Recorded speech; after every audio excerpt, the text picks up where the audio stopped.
యేసుక్రీస్తు వారి శ్రేష్టమైన నామానికి మహిమ కలుగును గాక. కూడి వచ్చిన దేవుని పిల్లలైన మీ అందరికీ మరొకసారి హృదయపూర్వక వందనాలు తెలియజేస్తున్నాను. కొన్ని నిమిషాలు కొన్ని శ్రేష్టమైన కొన్ని మాటలను మనం జాగ్రత్తగా దేవుని మాటల పట్ల మీరు తెరవబడిన హృదయం చేత ప్రభు మాటలను అర్థం చేసుకోవడానికి ప్రయాసపడండి. పరిశుద్ధ గ్రంథం దైవచనుడైన అపోస్తలుడైన పౌలు ఎఫెసీ సంఘానికి ఒక విలువైన విషయాలను రాస్తూ ఒక అద్భుతమైన విషయాన్ని గుర్తు చేస్తాడు. ఎఫెసీ పత్రిక 4వ అధ్యాయం. ఎఫెసీలకు రాసిన పుస్తకం 4వ అధ్యాయం ప్రారంభ వాక్యం నుంచి చదువుదాం. కాబట్టి సమాధానకర్త అయిన దేవుడు మీకు కలిగిస్తున్నటువంటి ఆ బంధాలను బట్టి పరిశుద్ధాత్మ దేవుడు మీకు ఎవరితో జత కలిపాడో ఐక్యపరిచాడో ఆ ఐక్యతను మీరు కాపాడుకొనుటే విషయములో మీరు బహు శ్రద్ధ కలిగిన వారై. చాలు, ఆ మాట మరొకసారి ఇంగ్లీష్లో చదువుదాం.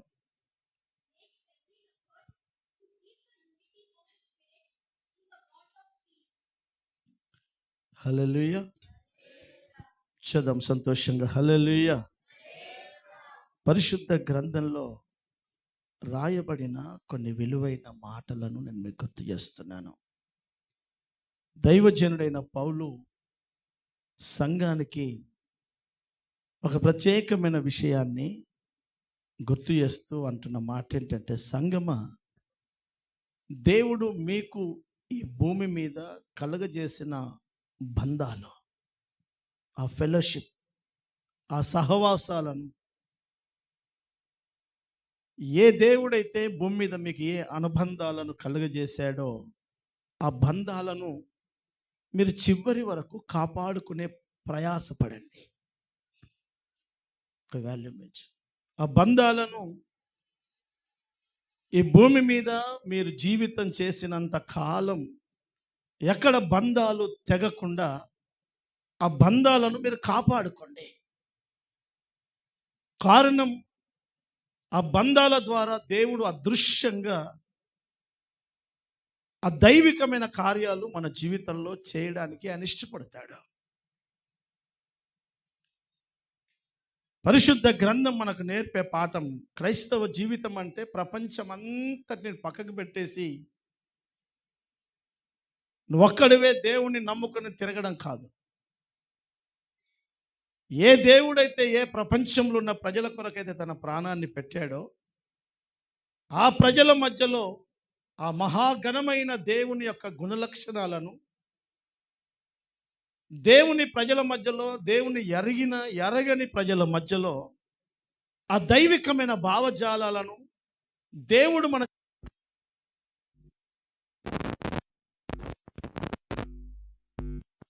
అక్కడ అద్భుతమైన మాట దైవజనుడు రాస్తంటాడు.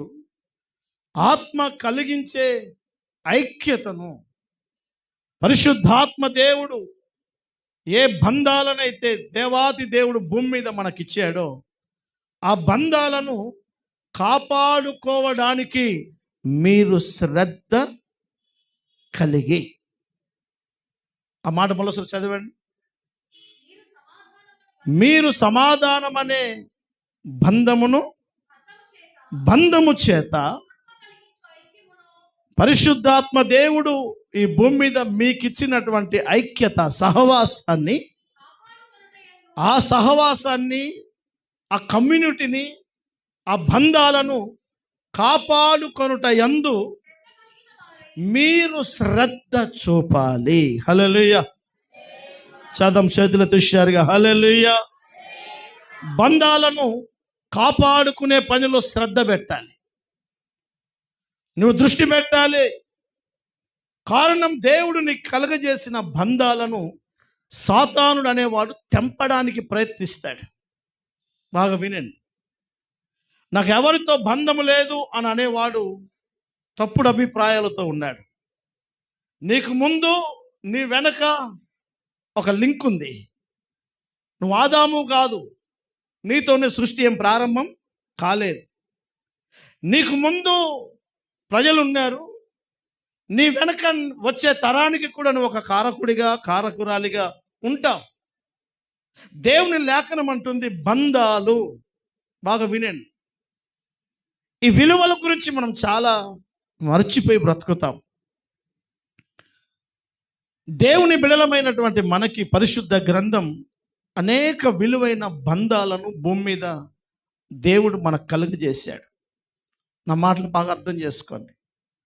ఒకవేళ సర్వశక్తి కలిగిన దేవుడు ఆదామును సృష్టించి ఏదేందులో పెట్టి, ఆదామా నేను నీకు నీవు నాకు ఇక సరిపోతుంది అని అనుకొని ఉండుంటే అతని కొరకు ఒక సహవాసం, ఒక బంధం అతనికి తోడు ఉండాలని దేవుడు అనాదిలోనే ఆదాము కొరకు ఆలోచించగలిగాడు అని అంటే, దేవుని ఆలోచన ప్రణాళిక ఏంటంటే, అదృశ్య దేవుడనైన నేను ఈ మానవుడితో ఉంటాను, కానీ మనిషితో తన పోలికలో తనతో కలిసి మాట్లాడగలిగి, ప్రేమను పంచుకోగలిగి, భావజాలాలు వ్యక్తిత్వపరుచుకొని ఈ భూమి మీద ఒకరికి ఒకరు తోడుగా సహకారులుగా ఉండడానికి ప్రతి మనిషికి కొన్ని బంధాలు బాంధవ్యాలు అవసరము. హల్లెలూయా.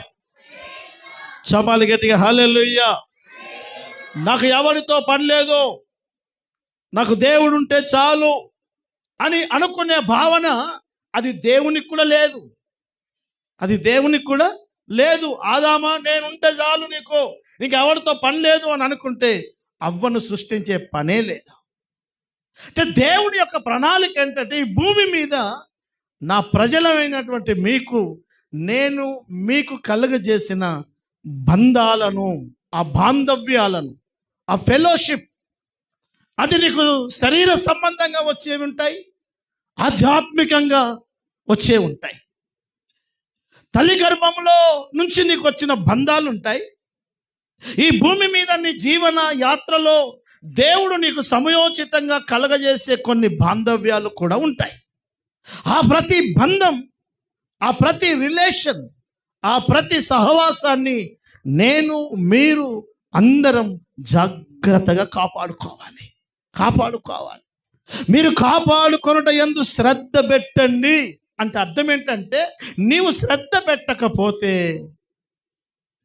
ఆ బంధత్వం, ఆ దేవుడు నీకు ఇచ్చినటువంటి ఒక సహవాసం దుష్టుడు నీ నుంచి దూరం చేసి నిన్ను ఒంటరిదానిగా చేసి, దేవుడు నీకు కలగజేసిన ఆ బాంధవ్యాలను, బంధాలలో దేవుడు నీతో ఏదో మాట్లాడాలని, నీకు దేవుడు అదృశ్యమైన ప్రేమను పంచాలని, నేను ఓదార్చాలని పరిశుద్ధ గ్రంథం అంటుంది, ఒకని తల్లి వానిని ఆదరించినట్లు నేను మిమ్మలను, చెప్పండి గట్టిగా, ఒకని తల్లి ఒకరిని ఆదరించినట్లు నేను మిమ్మలను. అంటే దేవుడు ఒక వ్యక్తిని ఎలా ఆదరించాలనుకుంటున్నానంటే తల్లిలాగా ఆదరించాలనుకుంటున్నాడు.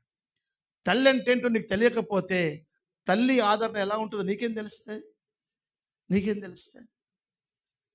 దేవుడు అదృశ్యంగా ఈ ప్రపంచంలో పనిచేస్తూ ప్రతి బంధములో నుండి తన ప్రేమను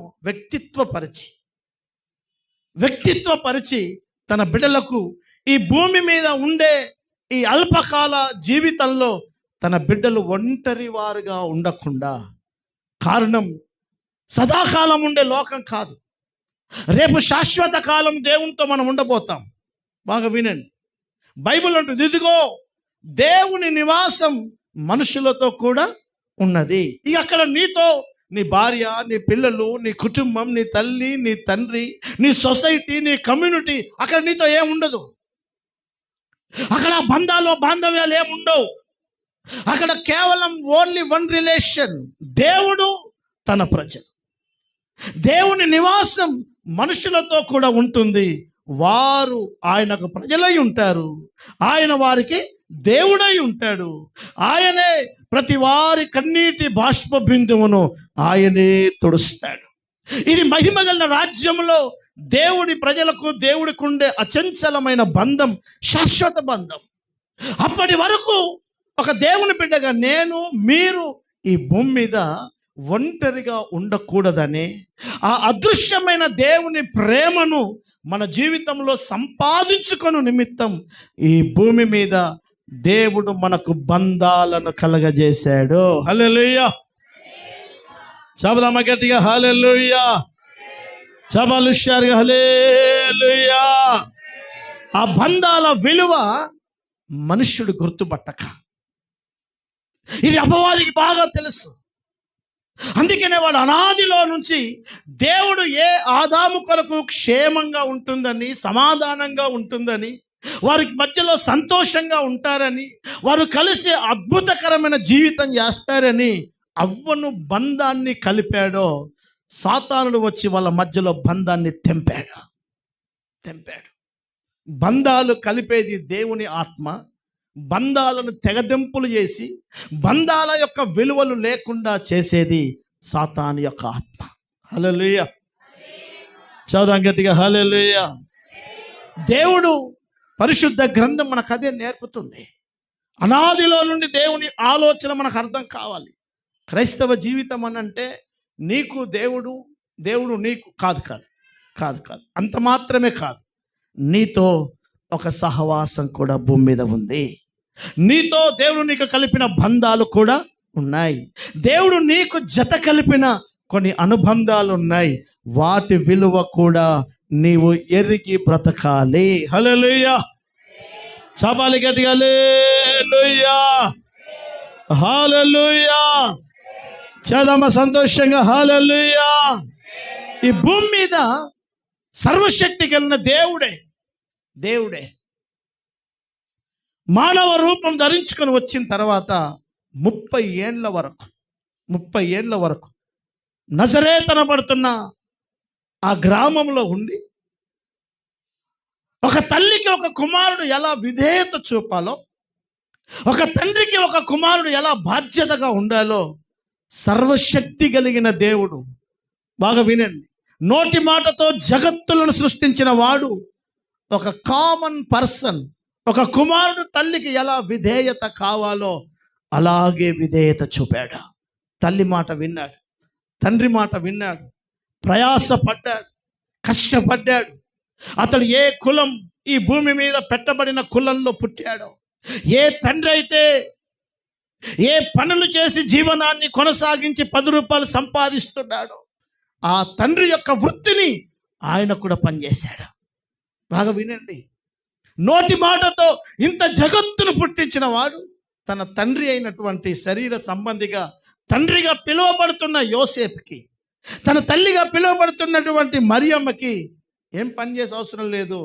నేను ప్రతిరోజు, ఇదిగో వినండి, ఏలియా సారేపతి ఇంట్లో 3.5 ఏళ్ళు రొట్టె తగ్గకుండా, నూనె తగ్గకుండా, నేను అంటున్నాను, మరియమ్మ ఇంట్లో యేసయ్య చేశాడా? అమ్మ చేశాడా? చేయొచ్చు కదా. ఒక మాటలో చెప్పాలంటే సారేపతి విధవరాలకు ఏలియాకున్న బంధం కంటే మరియమ్మకు యేసు ప్రభువులకున్న బాండింగ్ పెద్దదే కదా, పెంచింది కదా. మరి ఆ బంధం కలిగిన తల్లికి ప్రయాసంతో పేద మిడిల్ క్లాస్ కుటుంబం. ఎందుకు అనంటే వాక్యం చెప్తుంది, ధర్మశాస్త్ర ప్రకారం 8వ దినమున ఏ కుమారుడికైనా సున్నతి చేయాలి అని అంటే, పేరు పెట్టాలి అని అంటే ధర్మశాస్త్రం ప్రకారం 8వ దినం మందిరానికి వెళ్ళాలి. మందిరానికి వెళ్ళి అక్కడ ఒక బలి అర్పణ అర్పించి సున్నతి చేసి పేరు పెట్టాలి. వారి సామర్థ్యాన్ని బట్టి పశువును, ఎద్దును, గొర్రెపిల్లలను కడుపేదరికంలో ఉంటే పావుర జతలనైనా బలిగా తెస్తారు. ఇవే ప్రభు వాక్యం అంటుంది, యోసేపు మరియమ్మలు పావురపు జతను తీసుకొని పోయారు. అంటే అర్థం ఏంటంటే వారు ఒక గొర్రె పిల్లను బలి అర్పణగా ఇవ్వగలిగే సామర్థ్యంలో లేరు లేరు ఆ కడుపేదరికములో ఉన్న కుటుంబం అది.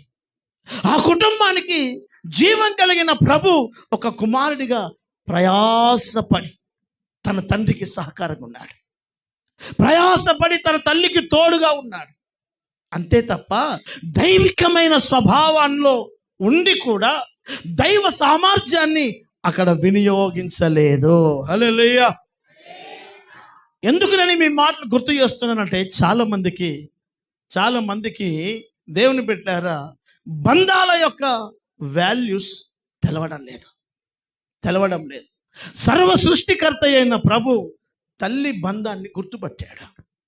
ఒక తండ్రి యొక్క బంధాన్ని ఏంటో గుర్తుపట్టాడు. అందుకనే తల్లి తండ్రులను ఆయన సేవ పరిచర్యకు అడుగేసేంత వరకు, బాగా వినండి, ఆయన పరిచర్య 30వ సంవత్సరంలో బాప్తిస్మములో అడుగుపెట్టి 3.5 సంవత్సరాలు పరిచర్యకు వెళ్ళడానికి ముందు ఏ రోజు తన కుటుంబాన్ని విడిచి తిరిగినట్టుండదా. ఎప్పుడైతే పరిచర్య ధర్మాన్ని భుజాన వేసుకున్నాడో అప్పుడే లేఖనం అంటుంది, నా నిమిత్తం ఏంటట, నా నిమిత్తం తన తల్లిని, తన తండ్రిని, తన కుటుంబాన్ని, ఎవరి నిమిత్తం? డబ్బు కోసం కాదు, భార్య కోసం కాదు, ఆస్తుల కోసం కాదు, అభ్యంతరాలు వచ్చాయని కాదు, లాభ నష్టాల కోసం కాదు. ఒక వ్యక్తి ఎవరినైనా విడిచి వెళ్ళే ప్రసక్తి వచ్చింది అని అంటే అది సేవ నిమిత్తమే. హల్లెలూయా. చపాలి గట్టిగా హల్లెలూయా. నా నిమిత్తం ఒకడు తన తల్లిని, తండ్రిని, కుటుంబాన్ని, ఆస్తులను, సంపాదనను, బాధ్యతలను విడిచిపెట్టాల్సి వస్తుంది సేవ నిమిత్తం. ఒక దైవజనుడిగా తల్లి, తండ్రి బాధ్యతలు ఒక కుమారుడిగా ఉండి తీర్చాల్సింది. కానీ సేవ నిమిత్తం ప్రాంతాన్ని విడిచి, పట్టణాన్ని విడిచి, నశించిపోతున్న ప్రజల కొరకు భారాన్ని భుజాన వేసుకొని దేవుని పని భుజాన వేసుకొని తన కుటుంబాన్ని విడిచి దూరంగా ఉంటాడు గనక ఆ ఆప్షన్ తప్ప మరి ఇంకొక ఎక్కడ లేఖనం అంటుంది, దేవుడు నీకు ఇచ్చిన బంధాలను నువ్వు త్యజించి జీవితం చేయకూడదు. హల్లెలూయా. చదమ హుషారుగా హల్లెలూయా. హల్లెలూయా. చుట్టం, బంధువు, కులం, కుటుంబం, నీ తల్లిదండ్రులను, నీ కుటుంబాలను అందరిని విడిచిపెట్టి నువ్వు జబ్బకు బ్యాగ్ వేసుకొని నువ్వేదో ప్రపంచాన్ని ఉద్ధరిస్తున్నట్టుగా భక్తి చేసే అవసరం లేదు. దేవుని వాక్యపు యొక్క విలువలను బాగా గుర్తుపట్టాలి.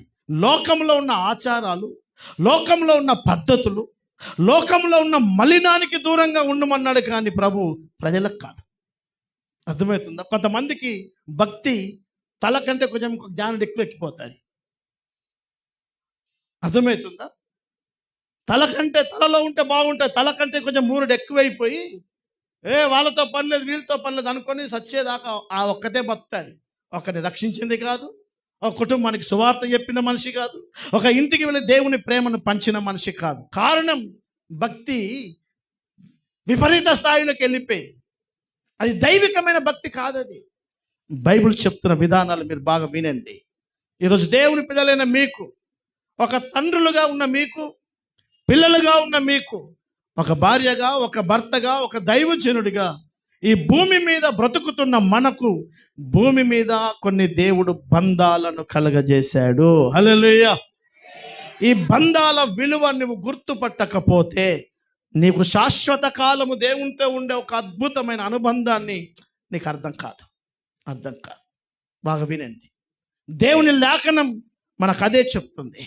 ఈ భూమి మీద దేవుని లేఖనంలో ఇశ్రాయేలుకు 10 ఆజ్ఞలు ఇస్తూ, బాగా వినండి, 10 ఆజ్ఞలు ఇస్తూ, ఆ 10 ఆజ్ఞలలో ఒక ఆజ్ఞ అద్భుతకరంగా ఉంటుంది. నిర్గమకాండం 20వ అధ్యాయం, నిర్గమకాండం 20వ అధ్యాయం 11, 12 వాక్యాలు చదువుదాం.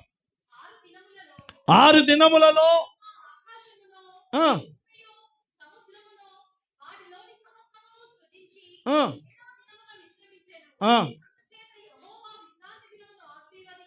ఉమ్, ఉమ్.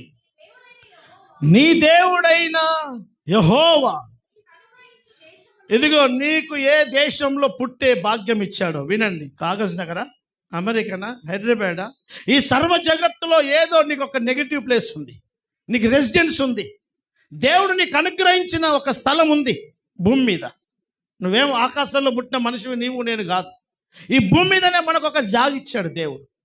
లేఖనం అంటుంది, నీ దేవుడైన యెహోవా నీకు అనుగ్రహించిన దేశములో నీవు నిన్ను నూరేళ్ళు దీర్ఘాయుష్మంతుడివిగా, ఆరోగ్యవంతుడివిగా, ఆయుష్ కాలము కలిగి నీవు నిండు నూరేళ్ళు బ్రతుకున్నట్లుగా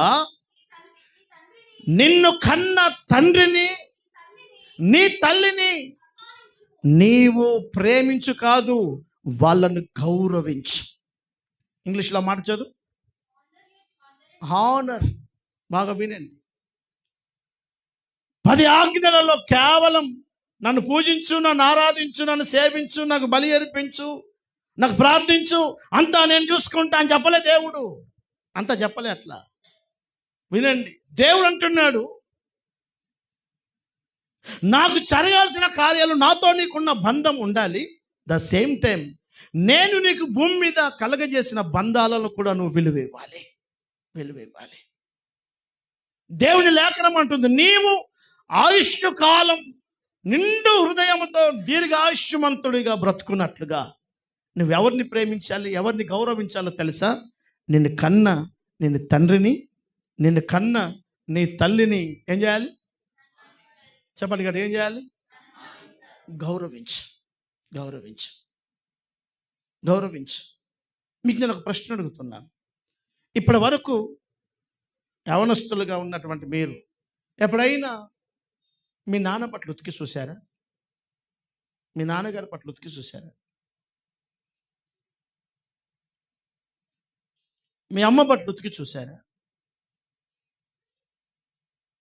వినండి, నీ తండ్రిని తాగుబోతుడుగా చూస్తున్నావా?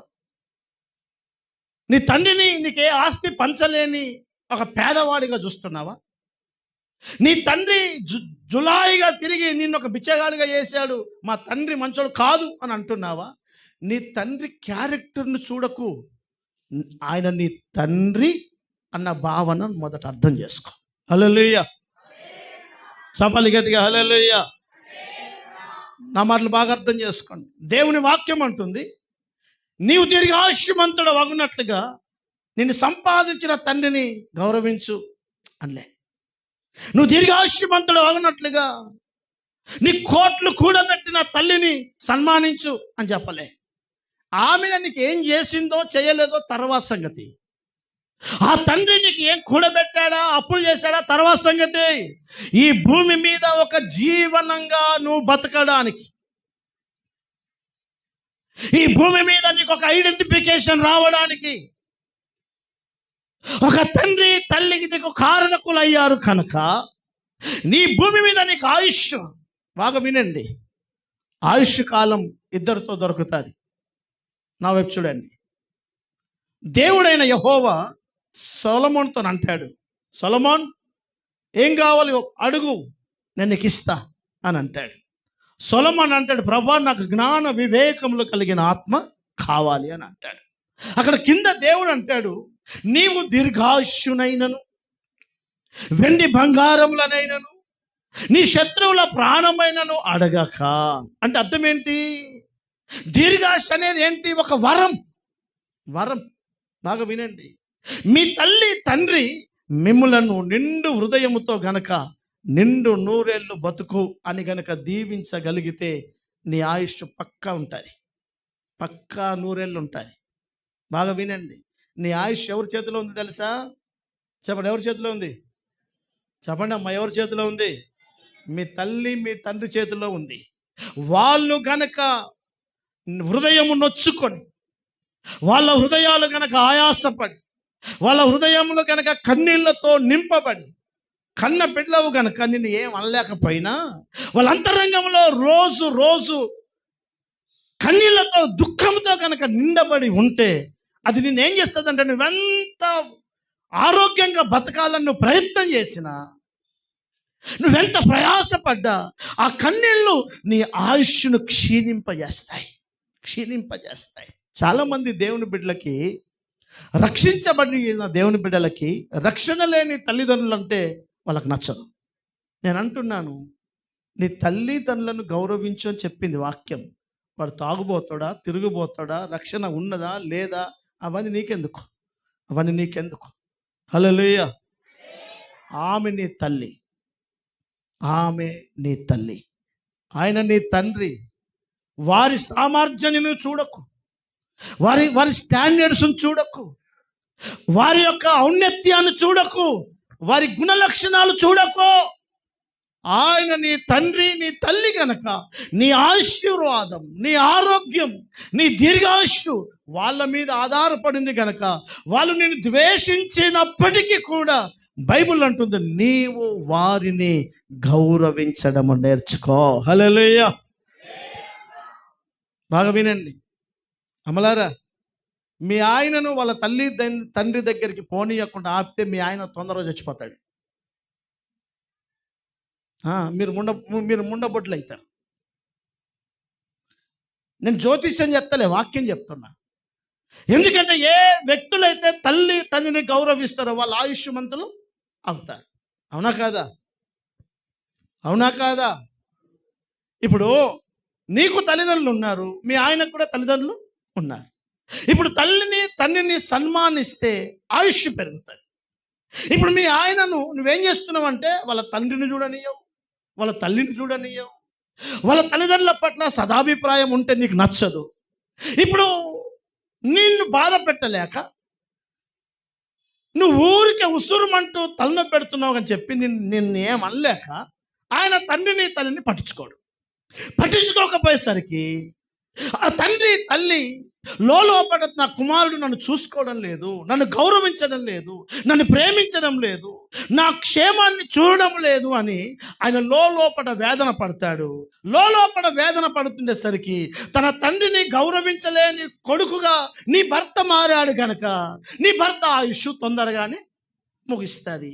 నువ్వు పెన్షన్ పైసలు తీసుకొని 100 ఏళ్ళు బతుకు. హల్లెలూయా. నేను బైబిల్ యొక్క విధానం చెప్పాను. మీ ఆయన 100 ఏళ్ళు బతకాలంటే మీ ఆయనకు నువ్వేం నేర్పానంటే, నీ తల్లిని నీ తండ్రిని సన్మానించు. హల్లెలూయా. చపాలి గట్టిగా హల్లెలూయా. మీ ఆవిడ నిన్ను 100 ఏళ్ళు బతకాలంటే నువ్వు కూడా చెప్పు, మీ అమ్మను మీ నాన్నను కూడా నువ్వు గౌరవించు. ఎవరి తల్లిదండ్రుని వారు గౌరవించడమును బట్టి వాళ్ళ ఆయుష్ పెరుగుతుంది. అంటే దేవుడు ఈ భూమి మీద మన ఆయుష్ కాలం ఎవరితో ముడిపెట్టాడు తెలుసా? మన తల్లిదండ్రులతో ముడిపెట్టాడు. చాలామంది లోకస్తులు అంటారు, నేను వానికి అన్నాను కానీ వాని రాతను నేను కనలేదు కదా అని అంటాం. నువ్వు అన్నా, నమ్మినా, నమ్మకపోయినా మన కుమారుల యొక్క ఆయుష్, ఆరోగ్యం మన చేతిలోనే ఉంది. అందుకనే ఈరోజు ఈ తరం బాగా వినండి, టెక్నాలజీ పెరిగి ప్రతి రోగానికి వైద్యం పెరిగినా కూడా ఆయుష్ పెరగడం లేదు. ఏ గ్రామానికి, ఏ ప్రాంతానికి పోయినా తండ్రులకు కొరివి పెట్టే కొడుకులు, కూతుళ్ళు తగ్గిపోయారు. కుమార్తెలను బొందపెట్టే తల్లిదండ్రులు మిగులుతున్నారు. కారణం ఏంటి? తల్లిదండ్రులు ఇంకా బతుకుతున్నారు, వారి కళ్ళ ముందే పిల్లలు చనిపోతున్నారు, యవనస్తులు చనిపోతున్నారు. కారణం ఏంటి అని అంటే, వాళ్ళకు తెలియకుండానే తల్లి తండ్రిని గౌరవించలేని భయానకమైన బలహీనతలోకి సాతానుడు నెట్టేశాడు గనక, వాళ్ళు తెలుసో తెలియకనో అజ్ఞానంగా తల్లిని పట్టించుకోక, తండ్రిని పట్టించుకోక, కుటుంబాన్ని గౌరవించక ఉండేసరికి ఏదో అపాయకరమైన స్థితిలో, అనారోగ్యాలతో, యాక్సిడెంట్లతో వాళ్ళ జీవితాలు అర్ధాంతంగా ముగిస్తున్నాయి. బైబిల్ చెప్పిన సత్యం, ఆయుష్ మన తల్లిదండ్రుల గౌరవాల మీదనే మనకుంటాయి. హల్లెలూయా. చపాలి గట్టిగా హల్లెలూయా. చదం చేతులతో హుషారుగా హల్లెలూయా. ఒక దైవజనుడిగా దేవుని వాగ్దానాన్ని ఎత్తిపెట్టి చెప్తున్నాను, నీ తండ్రిని నీ తల్లిని నువ్వు ప్రేమించడం కాదు, గౌరవించడం నేర్చుకో. గౌరవించు, భయపడు. దైవ భయముతో తల్లిదండ్రిని ప్రేమించండి. దైవికమైన ఆశీర్వాదం దేవుడు ఈ భూమి మీద మనకిచ్చిన అద్భుతమైన బంధం. అది అద్భుతమైన బంధం. తండ్రి లేని వారి దగ్గరికి వెళ్ళి అడగండి, చెప్తారు. వాళ్ళ బాధలు ఏంటో చెప్తారు మీకు. అర్థమవుతుందండి. తండ్రి లేని వారి దగ్గరికి వెళ్ళండి. ఎన్ని ఉన్నా ధైర్యం లేదు. తండ్రి అంటే ఎవరో తెలుసా? ధైర్యం. ఆయన నిలబడితే వేరు. ఆయన ఉంటే అర్థమవుతుందా? ఇంట్లో వాకిట్లో ఊగిపోయిన కుర్చీలో కూర్చుని అని దగ్గినా పర్వాలేదు. ఆయన ఉంటే ఇల్లుకు ధైర్యం వేరు. Is a boss. తండ్రి అనేవాడు ఒక ధైర్యం కుటుంబానికి. మీరు ఒక చిన్న పిల్లని స్కూల్లో ఎవరైనా అంటే ఆయన ఏమంటాడు? మా అమ్మకి చెప్తా అన్నాడు, మా డాడీకి చెప్తా అంటాడు. ఒక పిల్లల దృష్టిలో డాడీ హీరో. పిల్లల దృష్టిలో వాళ్ళ నాన్న ఏంటో తెలుసా? మా నాన్న ఏమైనా చేస్తాడు, మా నాయన ఏమైనా కొనిస్తాడు, మా నాన్న ఎవరినైనా చంపుతాడు నాకేమన్నా అంటే వాళ్ళ దృష్టిలో వాళ్ళ డాడీ అనేవాడు పసితనము నుంచి ఒక గొప్ప వ్యక్తి. కాలం మారిన కొద్దీ, వయసు పెరిగిన కొద్దీ, లోకపు యొక్క అనుభవాలు పిల్లల మీద దాడి చేస్తున్నప్పుడు, వివాహమైన తర్వాత నెమ్మదిగా ఏ తండ్రి వాళ్ళకు గొప్ప ధైర్యం అని అనుకుంటారో ఆ పిల్లలు తండ్రి భారంగా అనుకునే స్థాయిలోకి వస్తుంది. నాకు ఇప్పటికీ అర్థం కాని ప్రశ్న. వాడు కడతాడు ఇల్లు, ఆ తండ్రిని ముంగట సెపరేసి పెడతాడు కొడుకు. అసలు కట్టింది ఇల్లు ఎవడు కట్టాడు? ఇల్లు ఎవరు కట్టారు చెప్పు నాకు అసలు. చెప్పండి అమ్మ, ఇల్లు ఎవరు కట్టారు? యాశో, మీ ఇల్లు ఎవరు కట్టారు? యోశివ, ఎవరు కట్టారు? మీ ఆయన ఏడ పెట్టినావు ఇప్పుడు? ఆయన కట్టిన ఇల్లు నువ్వు ఉంటావు, ఆయన ముంగట సపరేస్తావు. ఒక కోళ్ళ గూడు కట్టినట్లు అసలు నువ్వు సపరేసుకోవాలి. ఎవడు వేసుకోవాలి సపరి? చెప్పండి అండి, ఎవరు వేసుకోవాలి? నీకు దమ్ముంటే ఇల్లు కట్టుకో, లేకపోతే సపరేసుకో, షెడ్ వేసుకో. ఆయన ఇంట్లో ఆయన కొన్న స్థలంలో నువ్వు సంసారం పెట్టుకొని, ఆయనకు ముందు కోళ్ళగూడు కట్టినట్టు ఒక చిన్న పాకేసి ఎండకు ఎండబెట్టి వానకు దడిసిపెట్టి, ఇక నువ్వు కనుక పొద్దున వేడి మిత్తాను బతికినట్టు. నీ ఆలోచన విధానమే తప్పైంది. నువ్వు ఆయనను గౌరవించడం మానేశావు.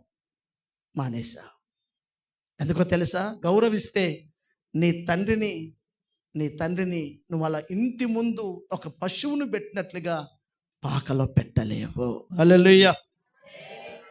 అంటావేమో, ఏం లేదండి, ఇంట్లో పెట్టడానికి పెద్దగా బాధ ఏం లేదు, కానీ అంతా టాయిలెట్ పోసుకుంటున్నాడు, దొడ్డికి పోతున్నాడు, ఇంట్లో అంతా స్మెల్ వస్తుంది. అంతేనా? అంతే కదా. చాలామంది అనే ప్రశ్న ఇదే కదా. నేను అంటున్నాను, మరి ఆ దినాలలో నువ్వు కూడా ఒళ్ళో దొడ్డికి పోయినప్పుడు, ఇంట్లో టాయిలెట్ పోయినప్పుడు, చిన్నప్పుడు నిన్ను కూడా ఇంటి ముంగడ పాకేసి ఏం పెట్టలేదు కదా. భార్యాభర్తలుగా తల్లిదండ్రులుగా నిన్ను మధ్యలో పెట్టుకున్నారు కదా. నువ్వు తడిపితే ఆయనకు తడిసింది, ఆమెకు తడిసింది కదా. ఈరోజు ఆయన మిమ్మల్ని తడుపుతలేడు, ఆయన తడుస్తున్నాడు అంతే. అయినా మనము ఎదిగిన తర్వాత ముందున్న భావజాలాన్ని, ఆ బంధాలను పోగొట్టుకుంటున్నాడు. సాతానుగాడు ఎప్పుడు బంధాలను తెంపుతాడు. దేవుని బిడ్డలకు దేవుడు బంధాలను కలుపుతాడు. హల్లెలూయా. చదువుదామా గట్టిగా? హల్లెలూయా. ఆయన సిలువలో, బాగా వినండి, సిలువలో రక్తపు మడుగులో భయానకమైన మారణ వేదన అనుభవిస్తున్న ప్రభు, ఇదిగో తల్లి అయిన మరియమ్మ బాధ్యతలు తీసుకొని తన దగ్గర శిష్యుడిగా, ప్రేమగా, ఎంతో నమ్మకంగా ఉన్నటువంటి యోహానుతో అంటాడు, యోహాన్, నా యాత్రను ముగించుకొని నా తండ్రి యొద్దకు వెళ్తున్నాను. భూమి మీద నన్ను కన్న తల్లిగా చలామణైపోయి నేను ఒక శరీర సంబంధంగా ఆమె గర్భాన్ని చీల్చుకొని వచ్చాను కనుక నా తల్లిని నీవే కుమారుడివిగా చూసుకో. ఒక బాధ్యత. సర్వశక్తి కలిగిన దేవుడే తన తల్లి బాధ్యతను భరిస్తున్నాడు. ఈరోజు ఒక సేవకుడిగా నేను, ఒక విశ్వాసిగా నీవు, నీ భక్తిలో నీ తల్లి బాధను, నీ తండ్రి భారాన్ని నువ్వు భరించకపోతే ఎట్లా?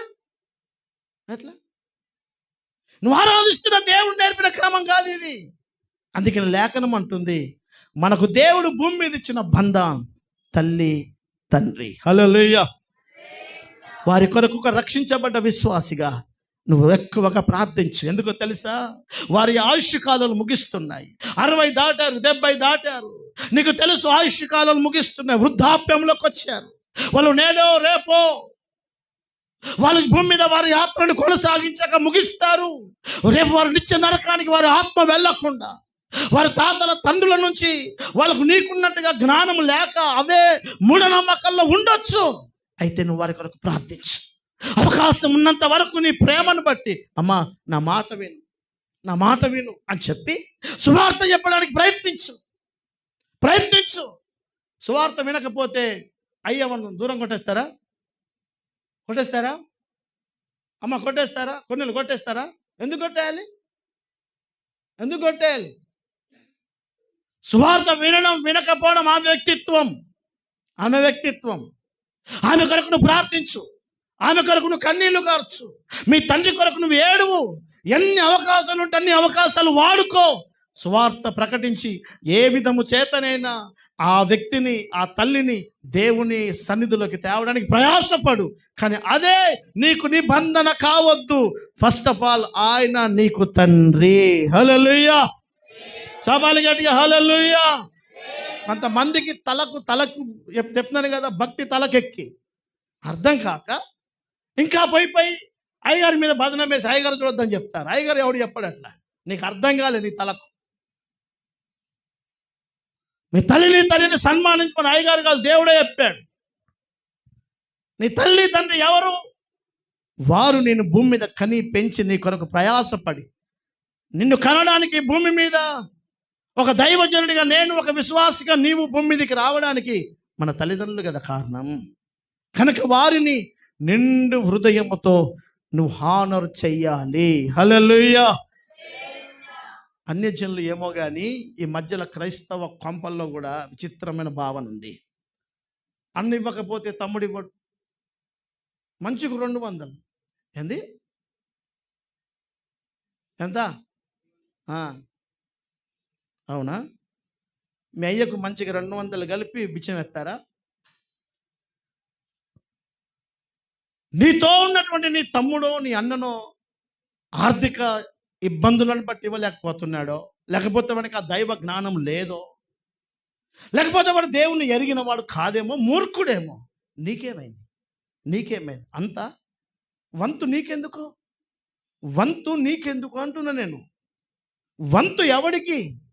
ఆయన ఆస్తులు పంపేటప్పుడు వంతుల ప్రకారం పంచనివ్వండి, ఆయనకు పెట్టేటప్పుడు వంతు పెట్టుకోకండి. హల్లెలూయా.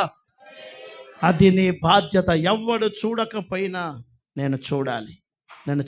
నన్ను కన్నారు, నన్ను పెంచారు, నాకేమిచ్చారు కాదు, నన్ను కన్నారు. హల్లెలూయా. ఒక తల్లి తండ్రికి బాగా వినండి దేవుని, ఇది మూలాలు. ఇవేమి లేకుండా నీ భక్తి పరలోకానికి జారదు.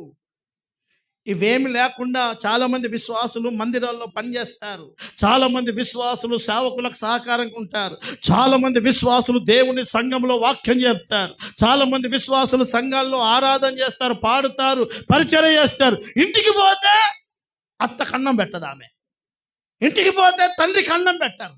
ఎవడు చెప్పాడు భక్తి? ఎవడు చెప్పాడు? ఇక్కడ చేయకపోయినా పర్వాలేదు, అక్కడ చెయ్యి. అర్థమవుతుందా మీకు? అది భక్తి కాదు. ఇక్కడ మందిరంలో పనిచేసి నిన్ను కన్నా పెంచిన తల్లిదండ్రులను హానర్ చేయకుండా, నువ్వు వాళ్ళని గౌరవించకుండా, వాళ్ళని ప్రేమించకుండా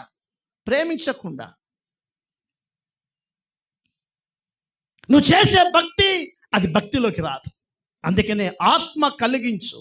పరిశుద్ధాత్మ దేవుడు, సర్వశక్తి కలిగిన దేవుడు ఈ భూమి మీద మనకిచ్చిన బంధాలను మనము కాపాడుకునే శ్రద్ధ నిలపాలి. హల్లెలూయా. మళ్ళీ దొరకడండి మీ నాయన, మళ్ళీ దొరకడు.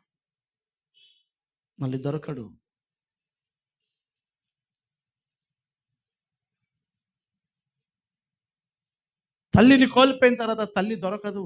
ఆ బంధం నీకు మళ్ళీ రాదు అని అంటే ఇక ఉండదు, అంతే ఉండదు. తల్లిని అంగడి బజార్లో కౌగులించుకోవచ్చు, ఇంట్లో కూడా కౌగులించుకోవచ్చు. ఒక మనిషి భూమి మీద ఏడైనా ఎప్పుడైనా గట్టిగా కౌగులించుకోవచ్చు. ఇంకా చెప్పాలంటే గట్టిగా అరవచ్చు. ఆమె దగ్గర ఏం చేయొచ్చు? మనం ఎవరి దగ్గర అరుస్తాం? అయ్య దగ్గరనా, అవ్వ దగ్గరనా? అవ్వ దగ్గరనే అరుస్తాం. ఆమె అరిచినా భరిస్తుంది. కారణం ఆమె తల్లి కనుక. తల్లి కోల్పోయిన తర్వాత నువ్వు అవ్వ మీద అరిచినట్టు పెళ్ళం దగ్గర అరిసి చూడు. పెళ్ళం దగ్గర అరిసి చూడు. అర్థమవుతుందా? నువ్వు అవ్వ మీద అలిగినట్టు భార్య దగ్గర అలిగి చూడు. నువ్వు అవ్వను కౌగులించుకున్నట్టు నీ భార్య నడి బజార్లో కౌగులించుకొని చూడు.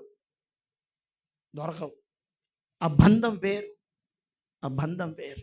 అందుకే దేవుడు అంటున్నాడు, సంగమా మీకిచ్చిన బంధాలను కాపాడుకునే పనిలో మీరు శ్రద్ధ నిలపండి. హల్లెలూయా. ఈ మోరల్ వాల్యూస్ బాగా వినండి. ఇవి భక్తిలో కనుమరుగైపోయి ఈరోజు ఈమె పెద్ద భక్తురాలు అనుకొని అవ్వను పట్టించుకోకుండా, అయ్యను పట్టించుకోకుండా, అవ్వకు ట్రీట్మెంట్ చేయించకుండా, అయ్యకు ట్రీట్మెంట్ చేయించకుండా, సంఖలో బైబిల్ పెట్టుకొని తెల్లబట్టలు వేసుకొని నువ్వు మందిరానికి వస్తే ఎవరన్నా నేను భక్తి పడాలని? ఎవరన్నారండి? నీ చేతిలో ఉన్న పరిశుద్ధ గ్రంథం ఒప్పుకోదు. అందుకే దేవుని లేఖనం మనకు నేర్పిస్తుంది, మన ఆయుష్ దీర్ఘాయుష్గా మారాలి అని అంటే మన తల్లిని, మన తండ్రిని మనం గౌరవించాలి. హల్లెలూయా. చపాలి గట్టిగా హల్లెలూయా. కొంతమంది ఆడోళ్ళకు వాళ్ళ తల్లితో తండ్రితో భర్తలు మాట్లాడితే ఈమెకంతా కంపరం పుట్టినట్లే ఉంటుంది. అట్లుంటుంది అంటే కింద ఏమైనా నగ్గిపెట్టినట్టే ఉంటుంది అంతా. మాట్లాడి వచ్చిన తర్వాత తిన్నారా అని అంటే ఇప్పుడు గుర్తుకొచ్చాము మేము. బాగానే ముచ్చట పెడుతున్నాం అవ్వతోటి. అవ్వ చెప్తేనే చేసుకున్నాను నిన్ను, ఆయన అర్థంగా తెలియదు నీకు. అవ్వ అప్పుడే అద్దను ఉంటే నేను చేసుకోకపోతుండే అసలు అప్పుడే. సమస్య. హల్లెలూయా. చదువుదా గట్టిగా హల్లెలూయా. అవ్వతో మాట్లాడుతున్నాం అంటే నేను చేసుకునేటప్పుడు అవ్వతో మాట్లాడే కదా చేసుకున్నాడు ఆయన. ఇప్పుడు వద్దంటే ఏంది మాట్లాడడానికి? అయ్యా మాట్లాడిపో అయ్యా, ముసలోళ్ళు వెళ్ళు, పలకరించు, పడుకునే ముందు ఒకసారి మీ అమ్మా నాన్నని పలకరించు అని చెప్పగలిగే జ్ఞానవంతురాలు దొరికితే. హల్లెలూయా. ఎందులో ఉంటావమ్మ? సంసారం, బాధ, బరువు, మనము మన పిల్లలు బాగానే ఉంటాయి. ఒకసారి మీ నాన్నని పిలువు ఇంటికి, మీ అమ్మని పిలువు అని భార్య తల్లిదండ్రులను పిలిపించే భర్త దొరికితే అట్టుంటుంది. పిలువు. ఊరికే ఎందుకు? వాళ్ళు నువ్వు ఇక్కడ, వాళ్ళు అక్కడ. తల్లి తండ్రి, నీకైనా తల్లిదండ్రే, ఆమెకు కూడా తల్లిదండ్రే. కొంతమంది తల్లిదండ్రిని చెప్పుకోవడానికి సిగ్గుపడతారు. ఈ తరం ట్రెండు. ఈ పిల్లలందరూ మా అయ్య గోషి కట్టుకున్నాడు, మా అయ్యకు తెల్లంటికలా చేసినాయి, మా అయ్య బక్కగా ఉన్నాడు, మా అయ్య సూపర్ ఉండాలి, షారుఖ్ ఖాన్ లాగా, అందరి ముందు చెప్తే బాగుండదు అని అనుకొని అయ్యవ్వను పరిచయం చేసుకోవడానికి సిగ్గుపడుతున్నారు. అందుకనే 30-35 లోపల ఖతం అయిపోతున్నారు వీళ్ళు. అంతే, ఆయుష్ లేదు. ఎందుకు? దీర్ఘాయుష్ అనేది తల్లిదండ్రుల గౌరవంలోనే దాగి ఉన్నాయి. హల్లెలూయా. చదవండి గట్టిగా హల్లెలూయా. హల్లెలూయా. చబలు షర్ హల్లెలూయా. తల్లిని కోల్పోయిన వారిని, తండ్రిని కోల్పోయిన వారిని గుర్తుకొచ్చినప్పుడు ఆ మనిషి సిగ్గుతో ఎవడి ముందు అడవడు, కానీ బయటకు వచ్చి బాగా బాధపడతాడు. మా అమ్మ ఉంటే బాగుండు కదా, మా నాయన ఉంటే బాగుండు కదా, పలకరిస్తుంటే కదా. అర్థమైందండి?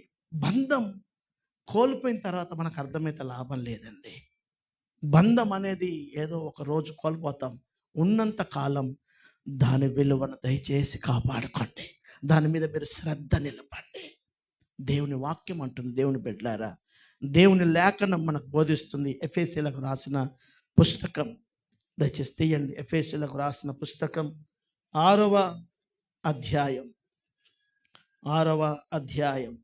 ఎఫెసీ పుస్తకం 6వ అధ్యాయం 5వ అధ్యాయం 22వ వాక్యం. స్త్రీలారా, ప్రభువునకు వలె మీ సొంత పురుషునికి, మీ భర్తకి మీరు లోబడి ఉండండి. చదువుతారు. క్రీస్తు సంఘమునకు శిరస్సై ఉన్నలాగున పురుషుడు భార్యకు శిరస్సై ఉన్నాడు. క్రీస్తే శరీరమునకు రక్షకుడై ఉన్నాడు.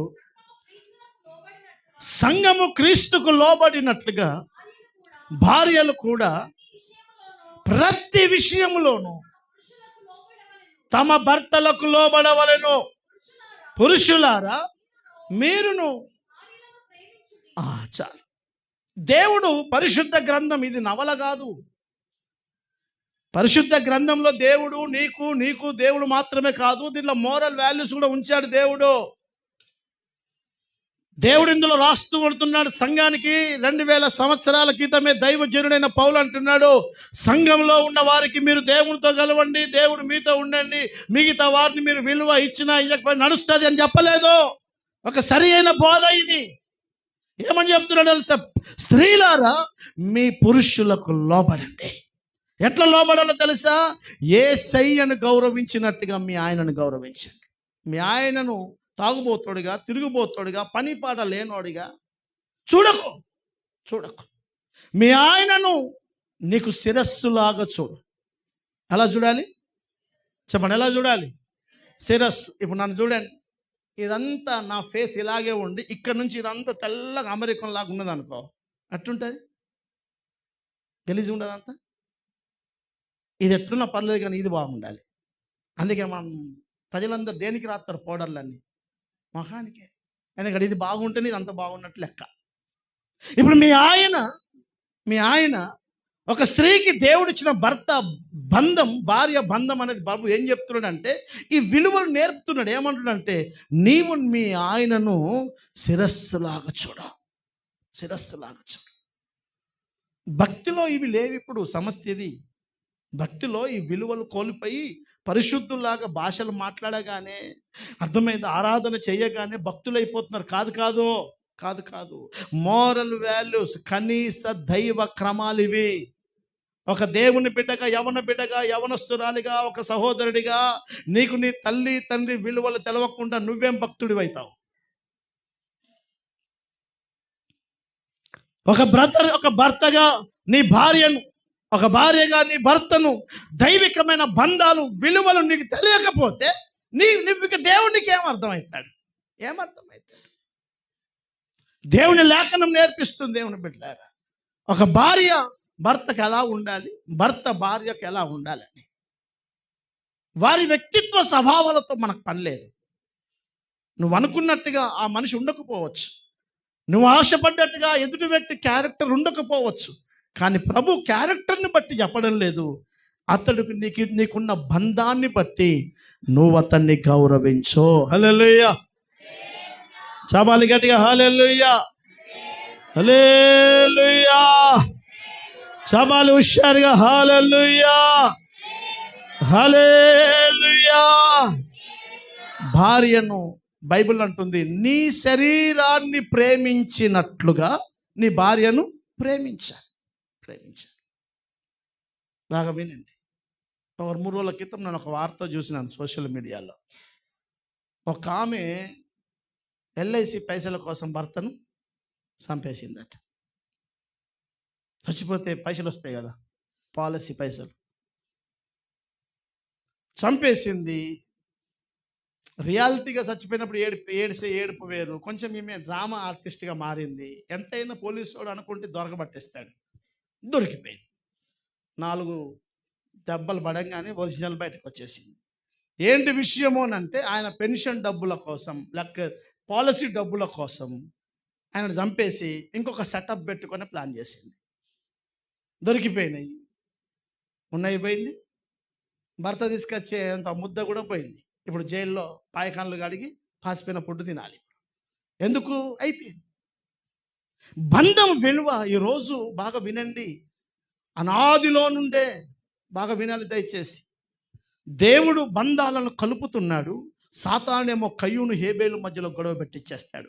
ఆదాము అవ్వల మధ్యలో సాతానుడు గొడవ పెట్టిచ్చేస్తాడు. అర్థమవుతుందనండి. ఈరోజు అపవాది అనేక కుటుంబాల్లో దూరి తన భర్త పట్ల సదాభిప్రాయం లేకుండా భార్యకి, భార్య పట్ల సదాభిప్రాయం లేకుండా భర్తకి, వాళ్ళ మధ్యలో అభ్యంతరాలు సృష్టించి ఆ బంధాల యొక్క విలువను, వారి యొక్క వాల్యూస్ను గుర్తుపట్టకుండా ప్రపంచంలో ఉన్న వేరే వారు వాళ్ళకు విలువైన వ్యక్తులుగా కనబడేటట్టు చేసి బంధాలను తెంపి కుటుంబ వ్యవస్థ అంతా సర్వనాశనం చేయాలని సాతానుడు ప్రయత్నిస్తున్నాడు. అందుకనే అక్రమ సంబంధాలు, అందుకే అర్థమవుతున్న భర్తను భార్యను చంపుకోవడాలు, ఇవన్నీ ఎందుకు స్టార్ట్ అవుతున్నాయి, ఎందుకు జరుగుతున్నాయి అని అంటే, దేవుని బిడ్డలారా, దేవుని లేఖనం నేను రాత్రి గూగుల్లో సెర్చ్ చేశాను. హైయెస్ట్ డైవర్స్ ఎక్కడ జరుగుతున్నాయి భూమి మీద అని అంటే, కాలిఫోర్నియా అనే సిటీలో జరుగుతాయట.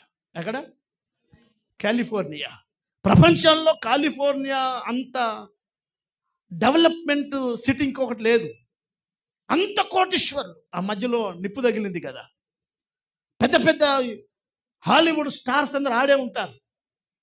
బిలియన్స్ డాలర్లతో ఇల్లు కట్టుకుంటారు. కానీ అత్యధికంగా విడాకులు జరిగేది అక్కడే. ఎందుకో బంధాలు సరిగ్గా లేవు.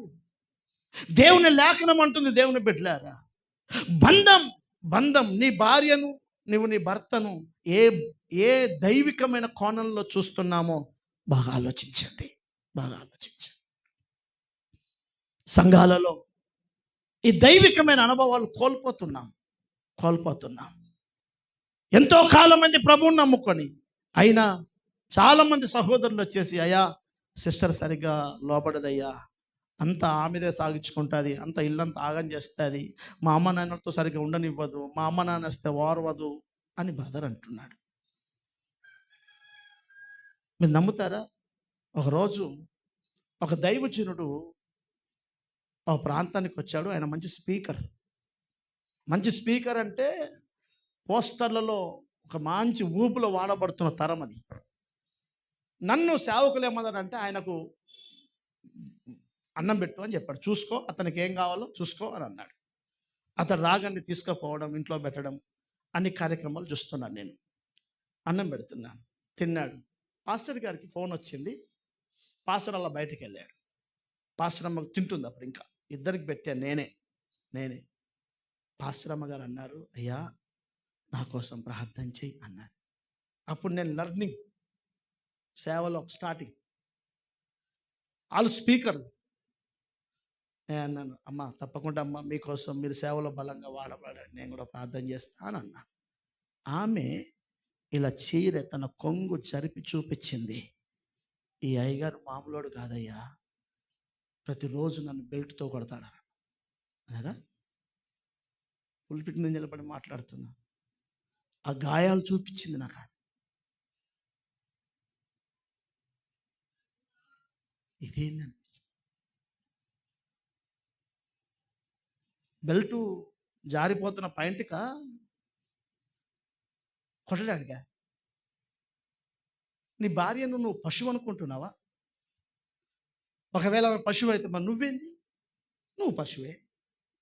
గాడిదని చేసుకుంటుంది కానీ గాడిది మనిషిని చేసుకుంటుందా? నీ భార్యను నువ్వు పశువు అనుకుంటే నువ్వు పశువే. మరి నువ్వు పశువే. దేవుని లేఖనం మనకేం నేర్పిస్తుంది? ఈరోజు దైవికమైన విలువలు దేవుని నమ్మిన బిడలమైన మనకు లేకుండా నువ్వు ప్రవర్తించే ప్రవర్తన దేవుని దృష్టికి యోగ్యంగా మిగలదు. ఈ విలువలు మనం బాగా నేర్చుకోవాలి. దేవుని బిడ్డలారు. ఎందుకో తెలుసా? పైన కనపడుతున్న భక్తి వేరు, లోకంలో అంత ఇంటీరియల్, అంత కుటుంబాలు సర్వనాశనం అవుతున్నాయి. ఎందరో మంది సేవకుల కుటుంబాలు అక్రమ సంబంధాలు ఉన్నాయి. ఎందరో మంది విశ్వాసుల కుటుంబాలు అక్రమ సంబంధాలు ఉన్నాయి. ఎందుకు అని అంటే, దైవికమైన విలువలు లేని భక్తి అదంతా. దేవుని వాక్యం అంటుంది, సహోదరులారా, మీకు ఆత్మ కలిగించిన ఆ బంధాలను, ఆ ఐక్యతను మీరు కాపాడుకోవడానికి మీరు శ్రద్ధ పెట్టండి. దేవుడు నీకు ఇచ్చిన బంధం నీ భార్య, నీ భర్త. ఆ బంధాన్ని కాపాడుకోవడానికి నువ్వేం చేయాలి? చెప్పండి, ఏం చేయాలి? చెప్పండి గట్టి, ఏం చేయాలి? శ్రద్ధ పెట్టాలి. నీ భార్య, నీ భర్త ఈ భూమి మీద మీకు ఇచ్చిన ఆయుష్ కాలంలో కలిసి బతకడానికి ఒకరి పట్ల ఒకరు. ఒకరోజు ఒక దైవజనుడు 70 ఏళ్ళ వయసులో వాక్యం చెప్తున్నప్పుడు మా తోటి సేవకులందరూ పెద్ద పెద్ద అయ్యగారులు అన్నారు, అయ్యా నువ్వు ఇంకా ఈ వయసులో ఇంత బలంగా వాక్యం చెప్తున్నాడు, గ్రేట్ అయ్యా అని అంటే ఆయన అన్నాడు, ఈ ఆరోగ్యానికి కారణం నా పాస్టరమ్మ అని అన్నాడు. ఏంది? మా పాస్టరమ్మ నా ఆరోగ్యాని కోసం బాగా కేర్ తీస్తుంది. నాకు ఏది క్షేమమో, నాకు ఏది ఆరోగ్యమో రాత్రి పగలు ఆమె నాకు పెడతాది.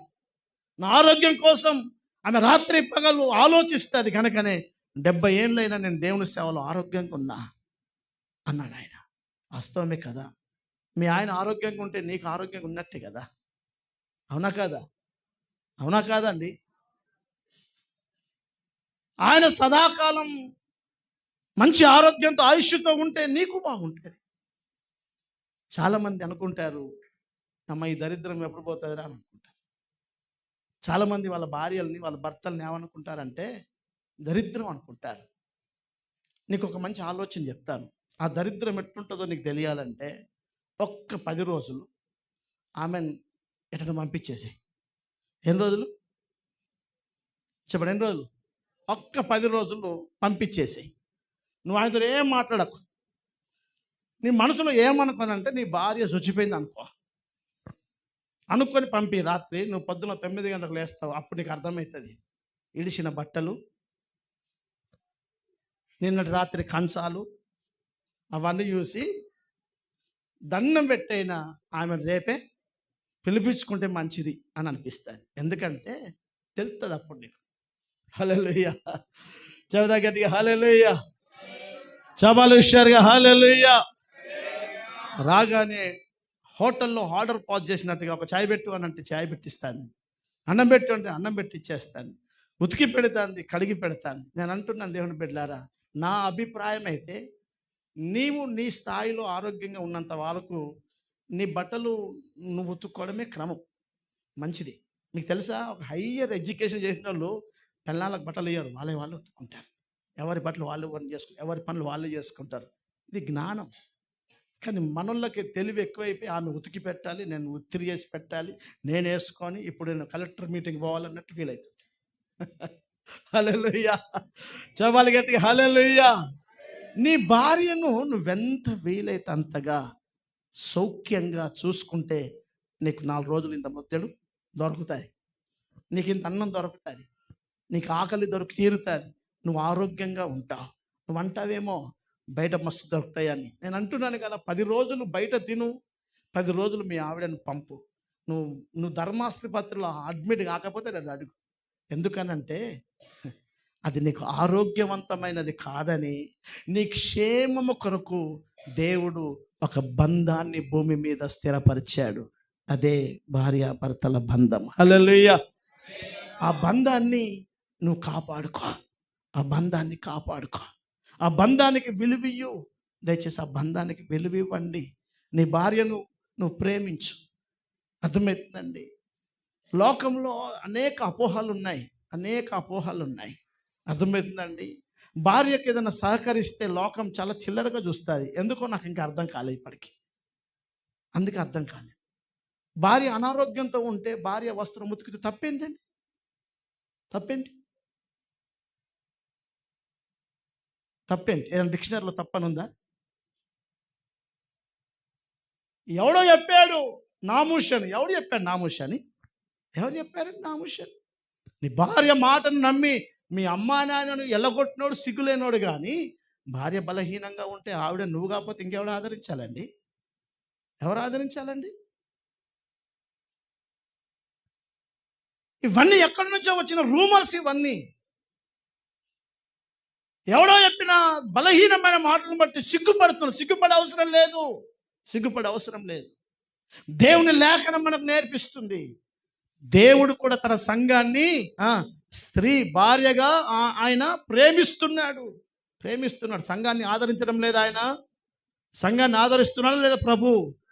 మరి సంఘాన్ని ఆదరిస్తున్న దేవుడు మరి స్త్రీగా పోల్చిన సంఘాన్ని ఆయన ఆదరిస్తున్నప్పుడు నీకు దేవుడు జత కలిపిన బంధాన్ని నువ్వు జాగ్రత్తగా కాపాడుకో. ఏదో తెలియని తినాలి, ఏదో అక్రమంగా అజ్ఞానంగా బ్రతికిన దినాలు, దేవుడు ఎరగని దినాలు, ఆవేశంతోనో కోపంతోటో చేసుకున్నామో లేకపోతే తప్పుడుగా ప్రవర్తించామో జరిగింది. దేవుని ఎరిగిన తర్వాత నీవు నీ భార్య పట్ల, నీవు నీ భర్త పట్ల దైవ కృపతో దేవుడు నీకు ఇచ్చిన బంధాన్ని కాపాడుకోవాలి. హల్లెలూయా. చపాలి గట్టిగా హల్లెలూయా. భర్త లేకపోతే ఎలా ఉంటుందో భర్త కోల్పోయిన వ్యక్తులను అడగండి. బంధం విలువ మీకు అర్థం కాకపోతే ఒకసారి వాళ్ళని అడిగి చూడండి. రోడ్డు మీద నిలబడితే బాధ, మాట్లాడితే బాధ, ఏ సమయం ఏమైనా ఎవరికి చెప్పుకోవాలో తెలియక, ఏ బాధ ఎవరికి చెప్పుకోవాలో అర్థం కాక, ఏ సహాయం ఎవరిని అడగాలో తెలియక ప్రతిరోజు నానా తంటలు పడతారు. కారణం తెలుసా? ఆ బంధం, దేవుని బిడ్డలారా, దేవుడు జతగలిపిన బంధం ఇంకేది అది ఆ విలువను సంపూర్తి చేయలేదు. అందుకనే దేవుడు వాక్యం అంటుంది, భూమి మీద నేను మీకు కలగజేసిన ఈ బంధాలను జాగ్రత్తగా కాపాడుకోండి. హల్లెలూయా. చపాలి గట్టిగా హల్లెలూయా. చాలా ముష్యారుగా హల్లెలూయా. దేవుని సంఘ బిడ్డలారా, దేవుడి వాక్యం అంటుంది, చాలా మంది ఒకసారి కొంతమంది ముస్లిమ్స్ నా దగ్గరికి వచ్చి వాళ్ళు అన్నారు, పాస్టర్ సాబ్ ఆజ్కల్ బच्चे सही नहीं है, आपके मंदिर में बच्चों को सबको यही सिखाओ ताकि उनके माँ बाप को इज्जत कर सके. వాస్తవం. ఈరోజు పిల్లలతోటి తల్లిదండ్రులు కన్నీళ్ళు, కొంతమంది భార్యలతో కన్నీళ్ళు. భక్తుడైన యోబుకి ఒక బలహీనమైన భార్య దొరికింది. ఆవిడ అన్ని సౌఖ్యంగా ఉంటేనే జై అంటది, అన్ని సౌఖ్యంగా ఉంటేనే జై. అన్ని కోల్పోయాడా యోబు? ఇప్పుడు అంటే అది నువ్వు కూడా ఎందుకు, నాకు నువ్వు చచ్చిపోతే అయిపోతాయి కదా అన్నది. అన్ని పోయినాయి, నువ్వు కూడా పో అన్నది. ఏంది? అన్ని పోయినట్టే నువ్వు కూడా పో. కొడుకులు పోయాయి, ఆస్తులు పోయాయి, అంతస్తులు పోయాయి, నువ్వెందుకున్నావు ఇంకా? ఆ మాట మళ్ళీ సంపాదించినప్పుడు, మళ్ళీ దేవుడు అతను దీవించినప్పుడు అనలే.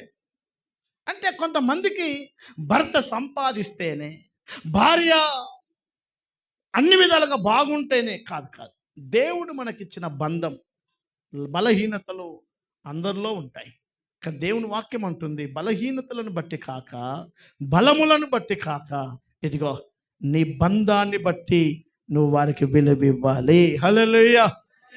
ఆ బంధాన్ని కాపాడుకోవాలి. బంధాన్ని కాపాడుకోవాలి.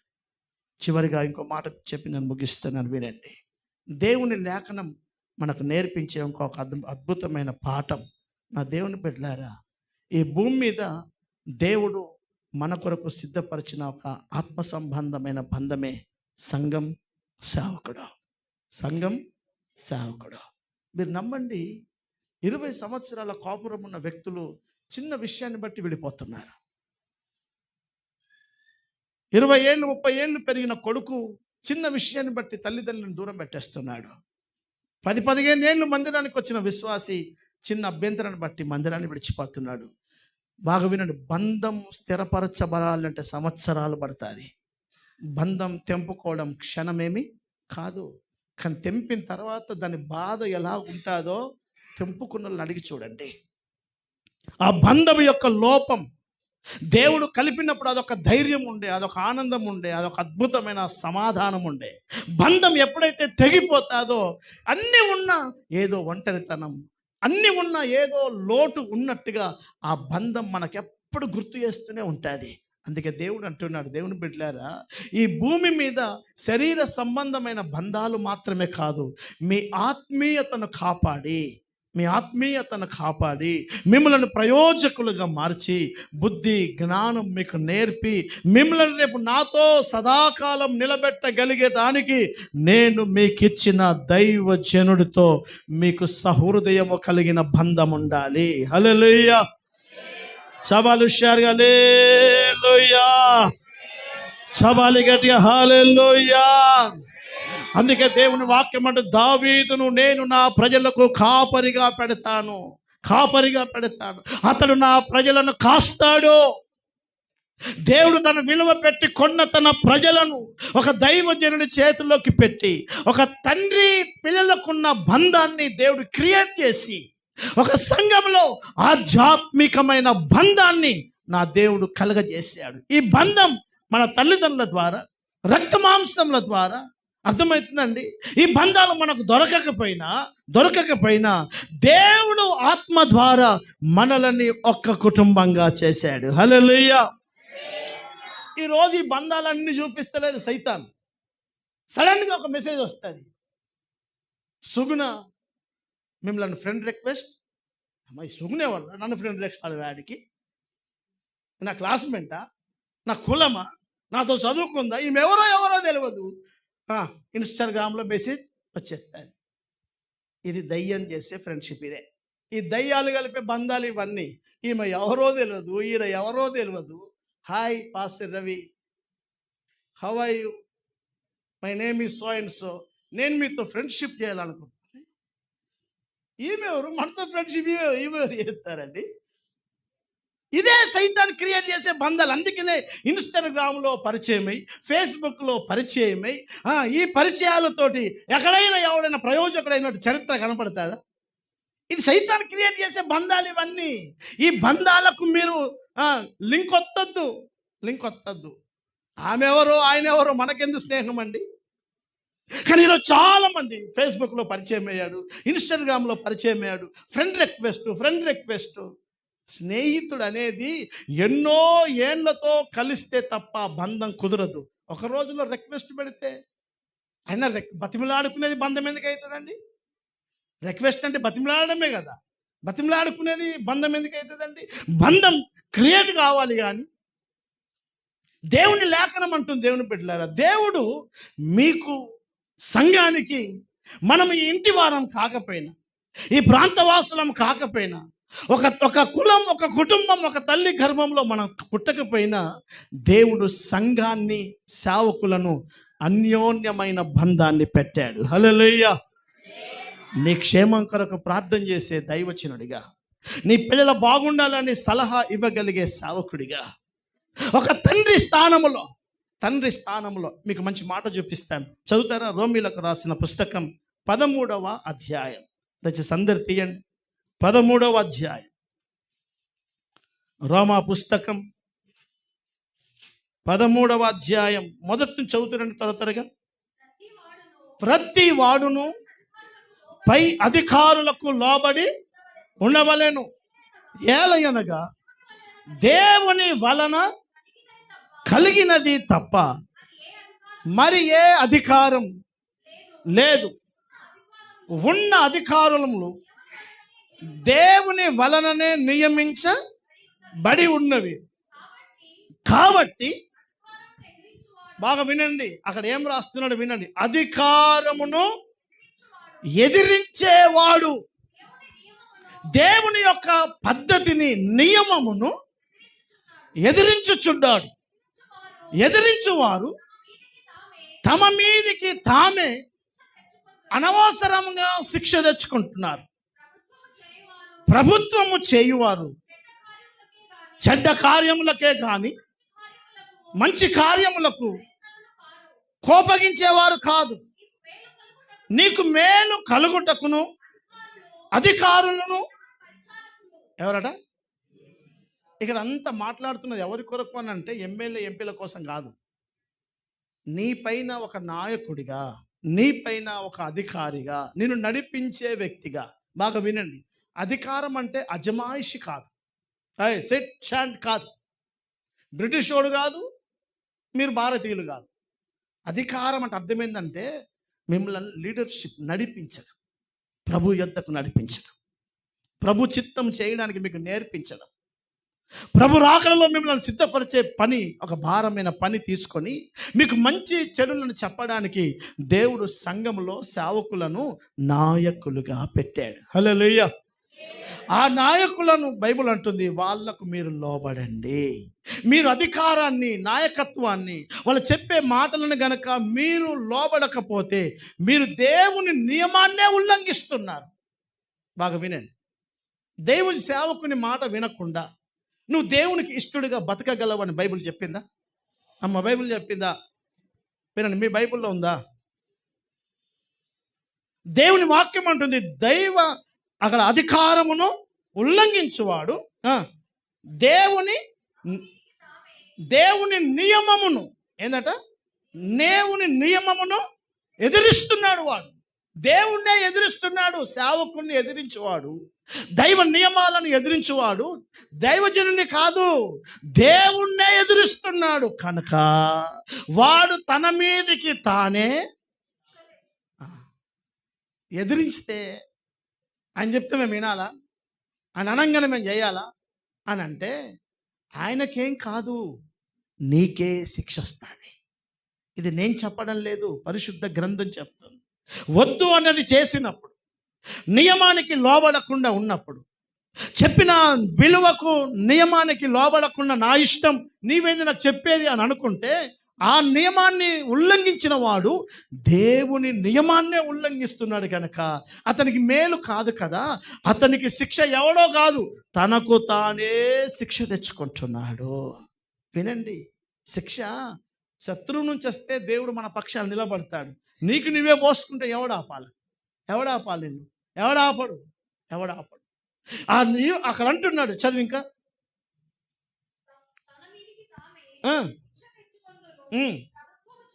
ప్రభుత్వము చేయువారు చెడ్డ కార్యములకే కాని మంచి కార్యములకు.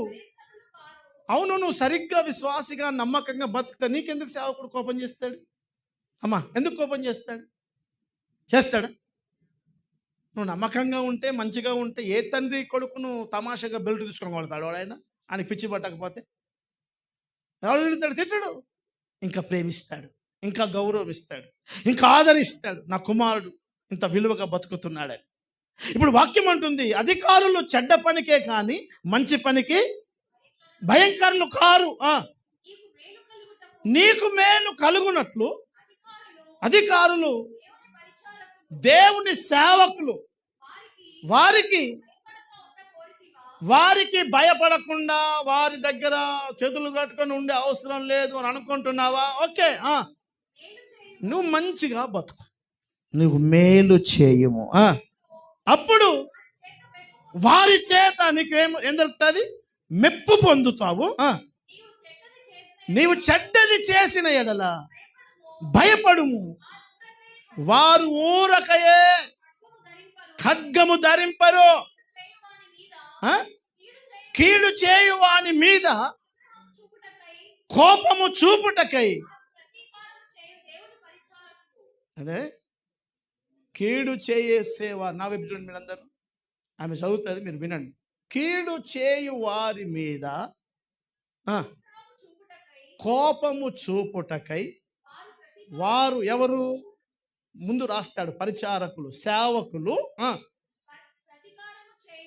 మీకు గద్దించడానికి, మిమ్మల్ని సరిచేయడానికి, హెచ్చరించడానికి, ప్రతీకారము చేయడానికి వారు దేవుని సేవకులు. హల్లెలూయా. ఆ నియమాన్ని నువ్వు ఉల్లంఘించుకుంటే నీ తల మీద నువ్వే నిప్పులు పోసుకుంటావు, నీ కుటుంబాన్ని నువ్వే పాడు చేసుకుంటావు. ఈరోజు ఒక దైవజనుడిగా, ఒక దేవుని సంఘముగా నీకు నాకు దేవుడు ఇచ్చిన బంధాన్ని మనం ఏం చేసుకోవాలి? కాపాడుకోవాలి. ఏం చేసుకోవాలి? కాపాడుకోవాలి. ఎందుకు అయ్యా నన్ను తిడతాడు ఊరికే, నేను ఏదో తప్పు చేశాను కదా, నేను సవరించుకోవాలి కదా, ఎందుకు ఆయనకు నేను ఆయాస పెట్టాలి, ఎందుకు ఒక సేవకురాలికి నేను దుఃఖ పెట్టాలి, ఎందుకు మా నాయకులను మేము ఇబ్బంది పెట్టాలి అని సగౌరవంగా బ్రతికితే వాళ్ళు ఎందుకు కోపం చేస్తారు మనకి? అక్కడ అంటున్నాడు, నువ్వు కీడు చేసినప్పుడు దేవుని పక్షమున నిలబడి ప్రతినిధులుగా, అంటే అర్థమైంది, ఆయన పక్షముగా నిలబడి మిమ్ములను ప్రతీకారం అంటే మిమ్మల్ని గద్దించడానికి, శిక్షించడానికి, మిమ్మల్ని సవరించడానికి దేవుడు వారికి అధికారం ఇచ్చాడు. హల్లెలూయా. ఆ అధికారాన్ని నువ్వు ఉల్లంఘించి నువ్వు జీవితాన్ని పాడు చేసుకోకు. అందుకే దేవుని వాక్యం అంటుంది, ఇదిగో భూమి మీద మనకిచ్చిన బంధాలలో ఆత్మ సంబంధమైన ఒక బంధం దేవుడు మనకిచ్చిన సంఘం, నీకిచ్చిన సేవకులు.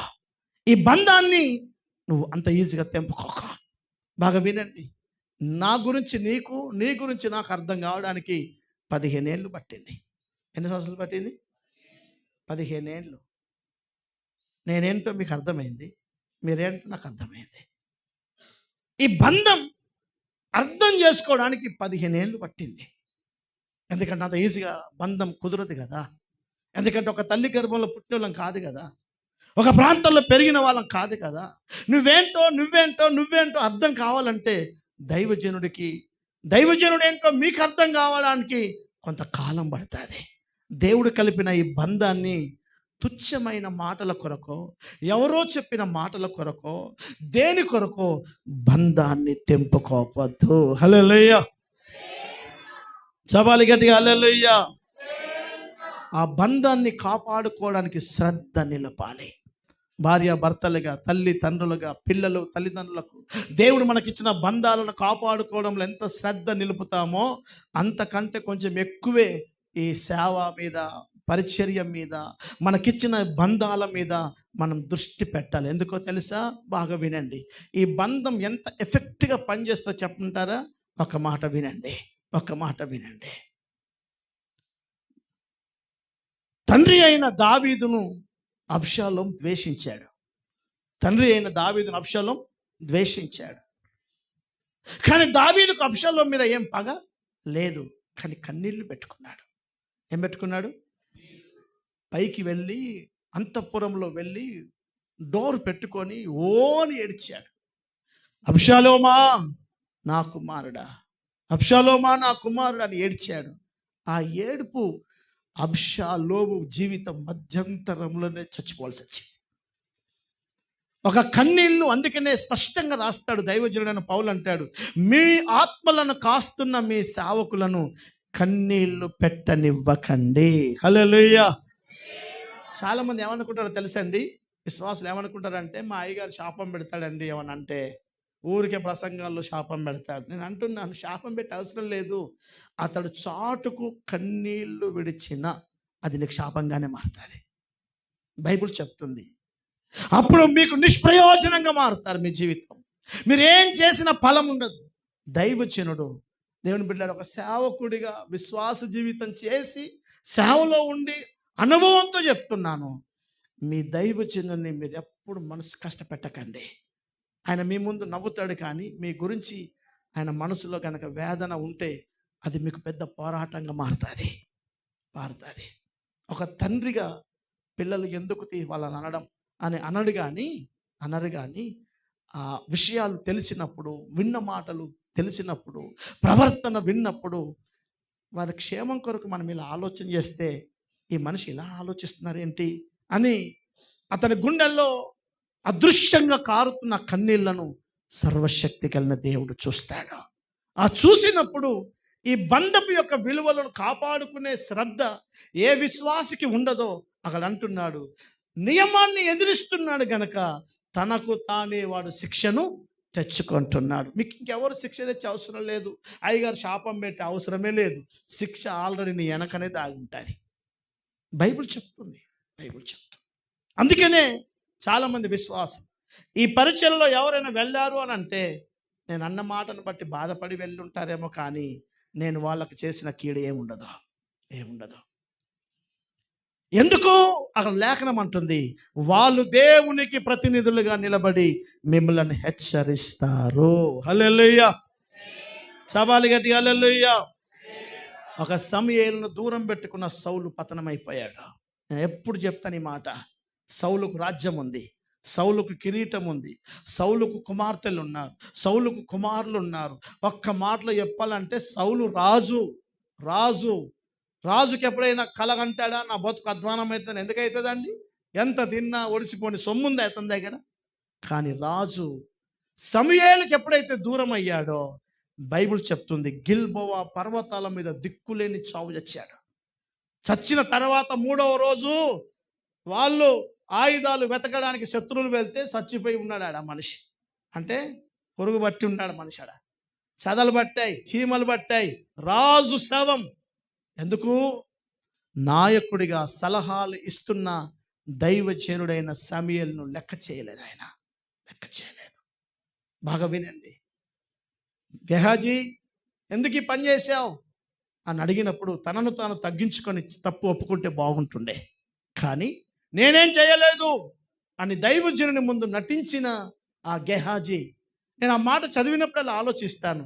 గెహాజీ ఎంతకాలం నుంచి సేవలో ఉండుంటాడో, నిన్న మొన్న వచ్చిన మనిషి అయితే కాదు కదా. ఎందుకంటే ఎలీషాకు అసిస్టెంట్ అయ్యాడు అని అంటే నిన్న మొన్న వచ్చినోడైతే కాదు, ఆయన పాతోడే. చాలా కాలం నుంచి గెహాజీ ఎలీషాకు అసిస్టెంట్గా ఉన్నాడు. కానీ ఒక్క అబద్ధం, ఒక్క అపనమ్మకత్వం ఏం చేసిందనంటే, ఒక్క ధనం కోసం, వస్త్రాల కోసం దైవజనుడితో ఉన్న బంధాన్ని తెంపుకున్నాడు. ఈ మనిషి తెంపుకున్నాడు. గెహాజీ, ఇంతకాలం ఎలీషాతో తిరుగుతున్నావు, తింటున్నావు, ఆయనతో నీకున్న బంధం చాలా గొప్పది. నియమాన్ని ఇచ్చినటువంటి కొంత బంగారం, ఒక 4 దుస్తుల కోసం బంధాన్ని తెంపుకుంటేవి కదను. ఏం జరిగింది? దైవజనుడు బాధతో శపించేశాడు. రోగంతో తన భార్య, పిల్లలు ఇల్లుని విడిచిపెట్టి, మందిరాన్ని, సేవను విడిచిపెట్టి వెళ్ళాల్సి వచ్చింది. బంధాన్ని కాపాడుకోవాలి. హల్లెలూయా. చపాలు హుషారుగా హల్లెలూయా. బంధాల మధ్యలో అభ్యంతరాలు పెట్టే ప్రజలు ఉంటారు. బంధాల మధ్యలో అభ్యంతరాలు సృష్టించడానికి సాతానుడు నీ స్నేహితులను వాడుకుంటాడు. లేనిపోని మాటలు నీ గుండెలోకి తీసుకొస్తాడు. వాళ్ళు నేను అన్నారు అని చెప్పి విశ్వాసులు అంటారు. సేవకుడు గురించి తప్పుడు అభిప్రాయాలు చెప్తారు. ఎన్నో నాకు నీకు చెప్పినా ఒకటి నిర్ణయం చేసుకోవాలి, బంధం తెంపకుండా మనం శ్రద్ధ పెట్టుకోవాలి. హల్లెలూయా. సవాలు హుషారుగా హల్లెలూయా. ఆ బంధాలను తెంపుకోవద్దు సుమా. ఎవరో అన్న మాటను బట్టి, ఎవరో చెప్పిన మాటను బట్టి ఒక మనిషి బంధాన్ని తెంపుకుంటే నువ్వేం మనిషి? నీకేమర్థమైంది? ఏమర్థమైందండి? ఇంతకాలం అతనితో నువ్వు గడిపిన అనుభవం ఇదేనా? నీకు ఇంతే అర్థమైందా?